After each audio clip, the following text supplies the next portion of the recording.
today you're gonna get back the sculptures that you started last class. I'm gonna quickly show you some of the techniques I showed you last time, and then I'm gonna show you some new ones. So the easiest thing is that you always wanna remember to have a foot. That's just rolling a little piece, just like that.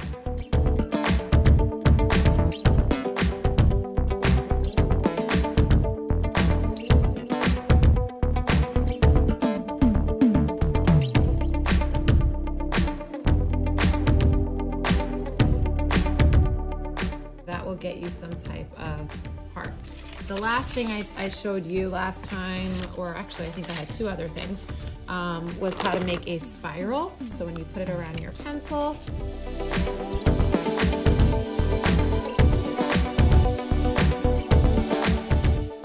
that hardest thing I showed you, with most of you actually got, was when you take two strips that are basically the same size. You put one on top of the other, then you flip it. And then whatever is underneath, the orange is underneath, you fold it really crisp. And then you keep doing that until you have no more left.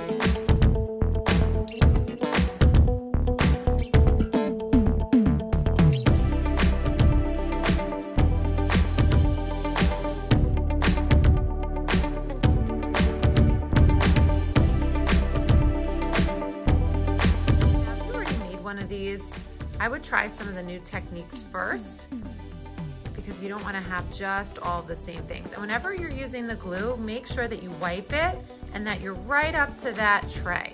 You shouldn't really have to drip the glue very far, because then it's going to make a big mess. So I'm just going to add a little bit of glue, hold it down, and then once it's fastened, then I can add my things on. Now, some fun stuff that you haven't tried yet is if you take a square like this, you can cut the corners off. So you get an oval, and then you can snip those points. And then you start cutting close to the edge, and you keep turning the paper.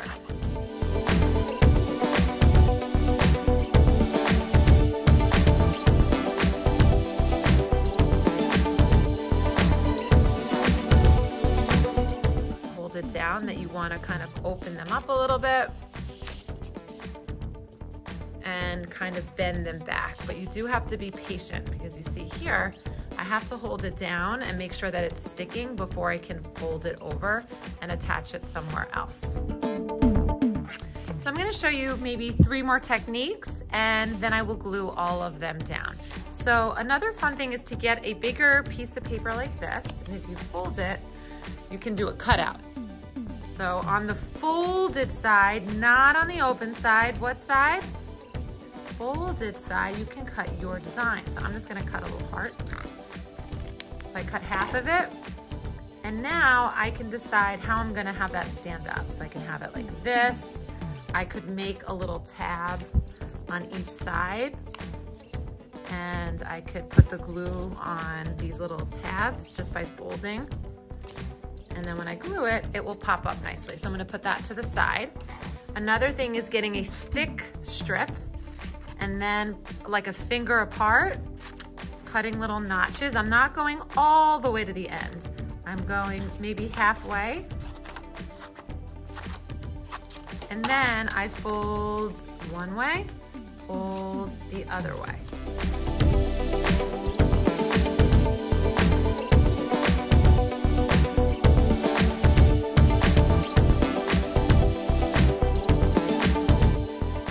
Show you is you can do something called feathering or a fringe, and you can cut lots of little strips like this, and you're not going to be bending these back.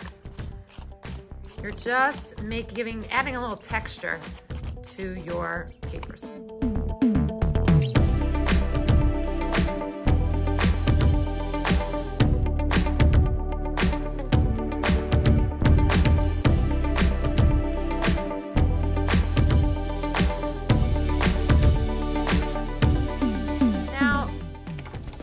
Reminders, make sure when you're gluing, you always have your glue brush on the tray, you wipe it before you use it, and you keep your sculpture close to it so that we're not dripping glue everywhere.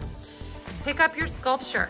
Maybe you tried some fringe or that spiral or the one with all the really cool feet. But make sure that everything is glued down nicely so that if you turn it over, nothing is gonna fall off. So you wanna do that test. You are gonna get a hole puncher that you can use to add some more depth to your sculpture. So when you can see through certain parts, it will look pretty cool. Be careful though, some of the hole punchers are hard to use. So if it gets stuck, just let me know. You don't wanna hole punch everything. This is gonna be like your finishing touch when you're towards the ends. And you might just add a few decorative hole punches in a few spots. When you're all done, we'll get a wipe to clean our hands and table, and you could put all the extra strips that you did not use back.